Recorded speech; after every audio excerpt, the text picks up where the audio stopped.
Taking homes when no one else is looking. Tonight, a 41 Action News investigation uncovers a real estate fraud scheme in Kansas City. Investigator Ryan Kath has been following the paper trail for the past 3 months. Krista, our investigation revealed a lot of evidence of dirty deeds. Some of the housing documents you see in front of me were somehow signed by dead people. Just looking at it, you know, it brings back so many memories. Bobby Broyles grew up on this block of East 56th Street in Kansas City. Looks like I can go up there and knock on the door and Mom will come to it. It really does. His mother, Jessie Broyles, lived in the home until she died of breast cancer in 2008. Several years before her death, she refinanced to pay for some renovations. Bobby says he couldn't afford to take over the mortgage payments after she passed away. And so I figured the mortgage company would sell it.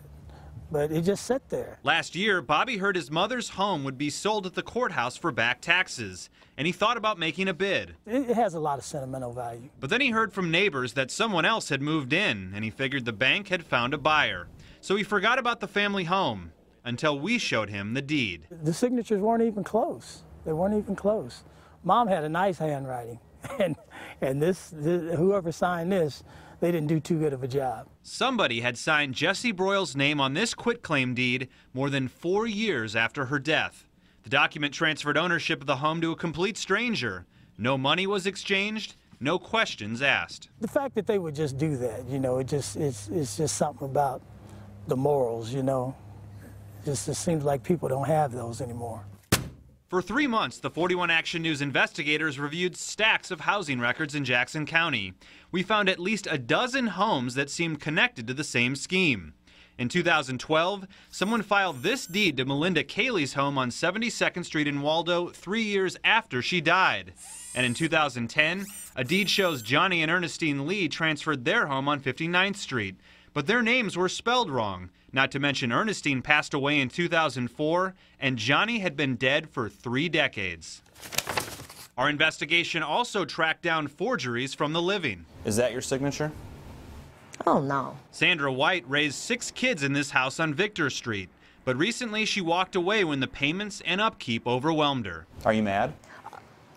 Do you want me to really tell you? Sure. Hell yeah, I'm mad. You got to excuse me, but I don't know why people want to do other folks like that. I worked hard to get that house for me and them kids, but I couldn't keep it.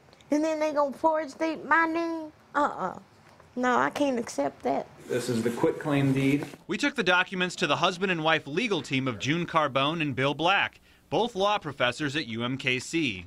Carbone says quitclaim deeds are typically used to transfer property among family members. So is it unusual to have a quitclaim deed among strangers? Yes. But Carbone says no one is in charge of paying attention to that red flag. Nobody looks at those deeds. I mean, the county records office, you know, accepts the filing fee, files your deed.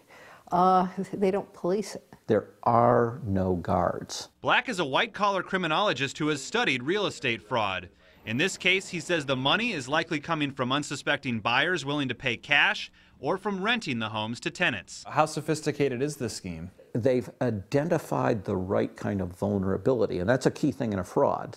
And they picked one that has relatively low risk of detection and prosecution, which is very good as well, because you don't want to go to prison. It kind of sounds like the perfect crime. Uncomfortably close.